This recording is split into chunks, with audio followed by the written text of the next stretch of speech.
Good afternoon, Glenn and Lou. Governor Gavin Newsom wrapped up that news conference and saying some alarming information this afternoon. There are 51 counties throughout the state that are in the highest purple tier when it comes to the COVID surge. That is not good news, folks.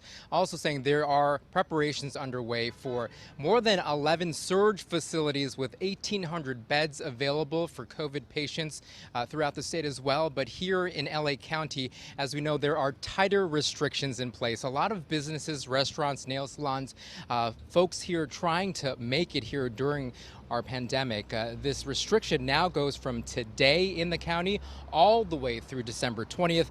Many people I talk to out on the streets, they're worried that more people could now be out of business. As COVID-19 numbers skyrocket, the county health department is placing the strongest restriction we've seen in months since spring. The 11 surge facilities that we have pre-identified and pre-deployed all throughout the state of California in warm, what we refer to as warm status. And that just simply means that we can convert those surge facilities in relatively short order, 24 to 96 hours. Increases we're seeing now are not sustainable. They're not sustainable because they're going to overwhelm not just our healthcare system, but the entire state's healthcare system. And hopefully everyone gets on board with this. It's 3 weeks. We've done this for much longer in the past with many more restrictions. They open and they close, and they open and they close, and they change the rules. All public and private gatherings with individuals not in your household are prohibited, except for church services and protests, which are protected by the Constitution.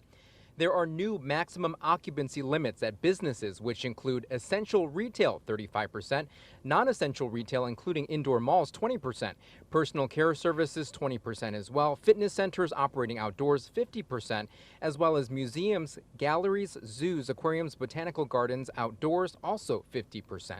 Joan Renner, a nurse at Cedars-Sinai Medical Center, playing it safe. I think it's very difficult for businesses to survive, and I walk down the street here and one block, every business is closed. And with a 5-day average of positive COVID cases jumping to more than 4,700, breaking past the county's 4,500 threshold, Nurse Renner sees how the virus impacts families. And the stress that goes with it and the stress that the families feel because they can't be there. A lot of these businesses here where we're live in West Hollywood, the restaurants are no longer allowed to have outdoor dining. Everything must be takeout or delivery. And the folks who live here in West Hollywood say that they're going to do their part and try to help these small businesses. Now, Governor Gavin Newsom also said that there's $100 billion from the federal government that's been used for small businesses, but he says that is still not enough. He's going to urge for more dollars to come in to help all of these owners. And as of right now, the big concern, though, is how will these business owners survive? The commercial evictions, that's a moratorium that's going to be lasting all the way through March of 2021 to give these folks some kind of break. Reporting live here in West Hollywood, Gene Kang, KTLA 5 News.